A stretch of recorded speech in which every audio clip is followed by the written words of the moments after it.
My sister took credit for buying our family's manufacturing company using money she'd embezzled from my company, and she did it in front of 50 people in a boardroom. I watched her stand up from the mahogany conference table, champagne flute in one manicured hand, her smile so wide it looked like it might crack her face. My sister Natasha, 36 years old, 3 failed business ventures, and apparently zero understanding of the consequences of theft.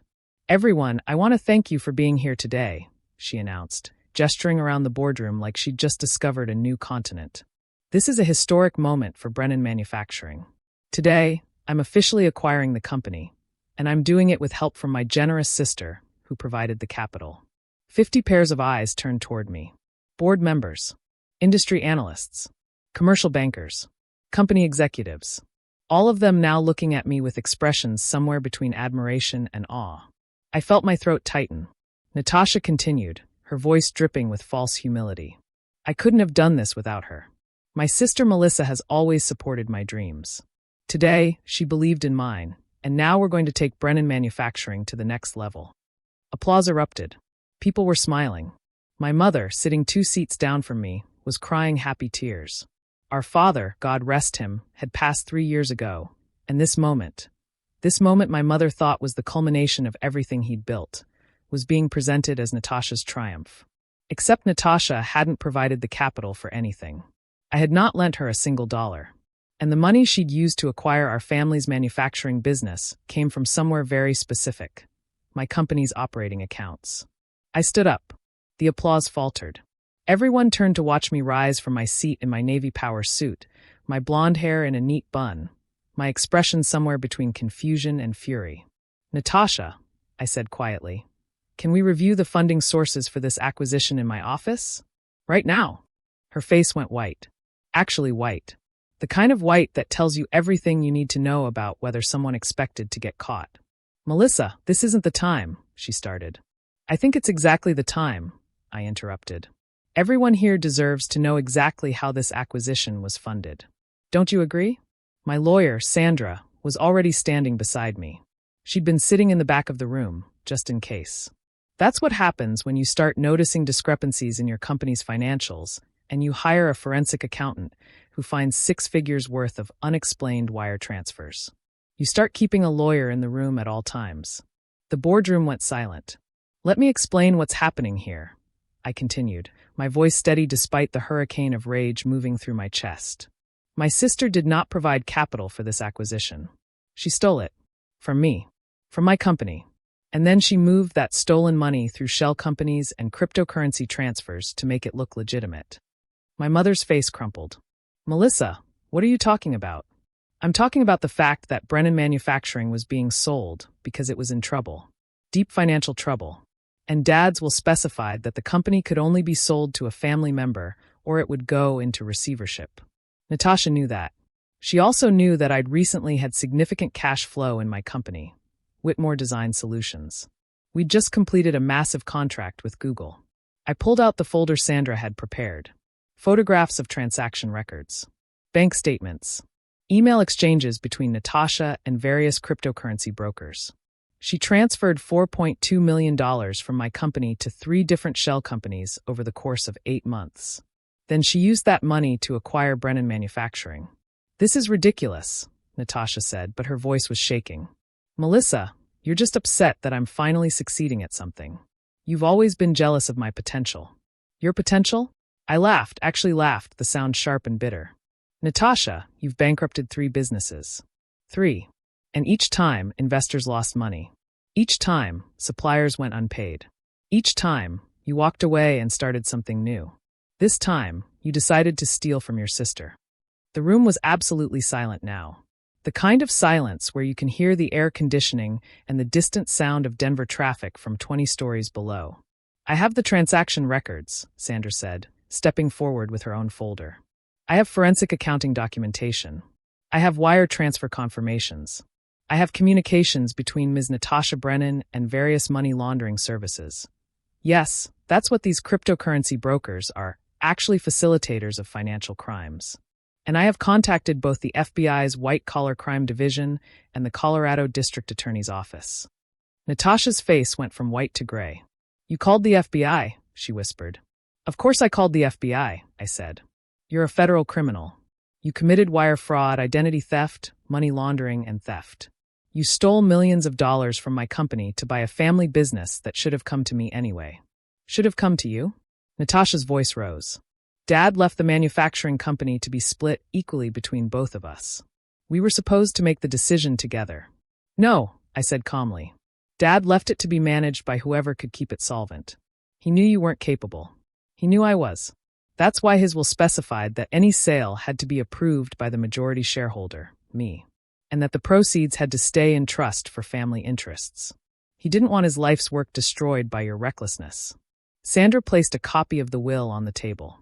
Ms. Brennan, your father's will is very clear, Sandra said, pointing to the relevant sections. The manufacturing company was to be managed by his primary child. That's Ms. Melissa Whitmore. Any sale or significant acquisition requires her approval. Ownership was not equal. Management authority was specified to one person. My mother made a small sound. A whimper, really. Mom, I said, turning to her. Dad knew.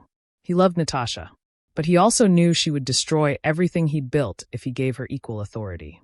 He asked me to be the steward of his legacy. How could you do this? My mother asked, and I couldn't tell if she was asking Natasha or me. How could either of you do this? I did it because I'm protecting what he built, I said. Natasha did it because she's a thief. The board chairman, a man named Robert who'd worked with my father for 30 years, cleared his throat. This acquisition, he said carefully, is now under legal review? This acquisition is now the subject of federal investigation, Sandra confirmed. The funds used to purchase Brennan Manufacturing were stolen. Therefore, the purchase is void. The company returns to the Brennan Family Trust, which is currently controlled by Ms. Whitmore. You can't do that. Natasha stood up, her chair scraping back violently. I did the work. I made the arrangements. I found the financing. You found stolen financing, I said quietly. Money that wasn't yours. Money that you obtained through fraud. And now you're going to spend the next several years explaining that to federal prosecutors. Natasha ran from the boardroom. Literally ran. Like she thought she could outrun what was about to happen to her. She couldn't. 2 hours later, we were in my office on the 42nd floor of the Whitmore Design Solutions building. The view overlooked downtown Denver, and the afternoon sun was turning the whole city golden. Beautiful day for a catastrophe. Sandra was on the phone with the federal prosecutors. My mother was sitting in one of my leather chairs, looking like someone had removed her bones and replaced them with shock. My brother Michael, we had a third sibling, a brother who worked in tech in San Francisco and stayed out of family drama, was flying in from California. The question now, Sandra was saying into her phone, is whether Ms. Natasha Brennan acted alone or whether there were other facilitators. Yes, I understand that will be part of the investigation. She hung up and turned to me. They want to meet with you tomorrow. They want all your bank records, all your company financial statements, everything that shows the unauthorized transfers. I have it all organized, I said. I hired the forensic accountant 3 months ago when I first noticed the discrepancies. 3 months, my mother said. You knew 3 months ago? I suspected 3 months ago, I corrected. I didn't have proof until last week. I wanted to be absolutely certain before I accused anyone of anything. But you didn't tell me. You didn't tell Natasha. You just let her keep taking money. I turned to face my mother. Yes, I let her keep creating a paper trail. Because if I'd confronted her early, she might have destroyed evidence or fled. Instead, I documented everything. And now she's going to face consequences that are proportional to her crime. She's still your sister, my mother said. She's a thief, I replied. Being my sister doesn't change that. The federal investigation took 6 weeks. They seized Natasha's financial records, her cryptocurrency accounts, her communication with the money laundering facilitators. They traced the stolen money to its source, my company's accounts, and to its destination, the acquisition financing for Brennan Manufacturing.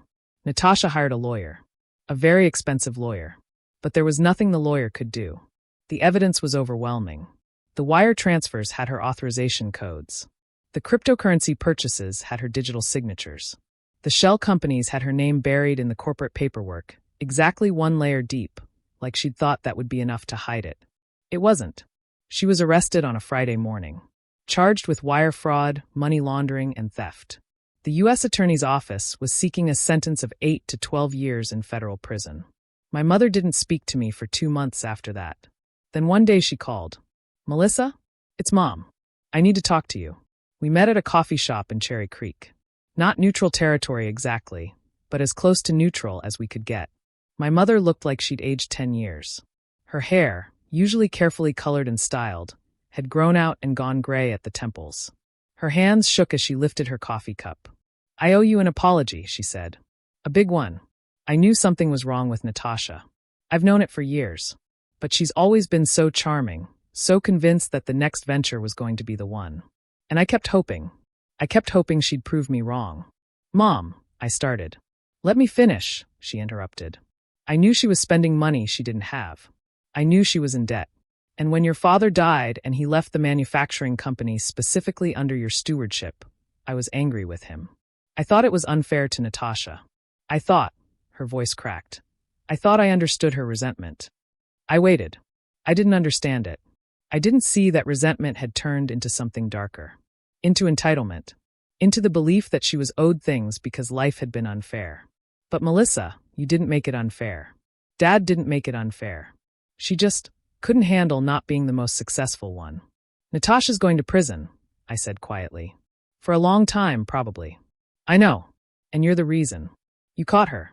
You turned her in. And I blamed you for it.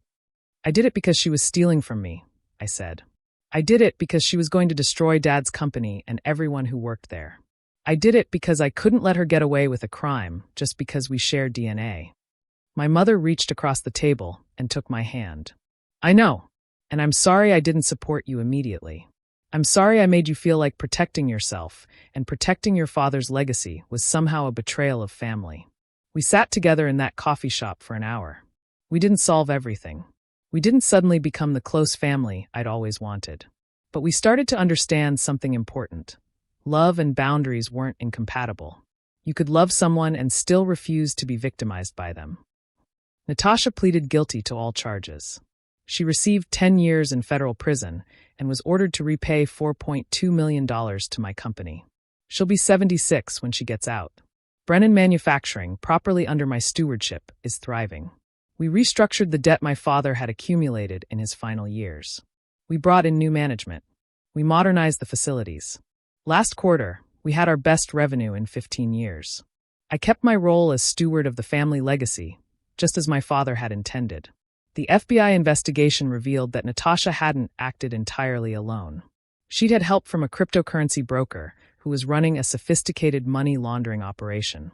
That broker is now facing his own charges and will likely spend more time in prison than Natasha. The lessons I learned from this experience weren't complicated, but they were important. Your family can betray you. The people who should know you best can steal from you. Love doesn't protect you from being exploited, boundaries do.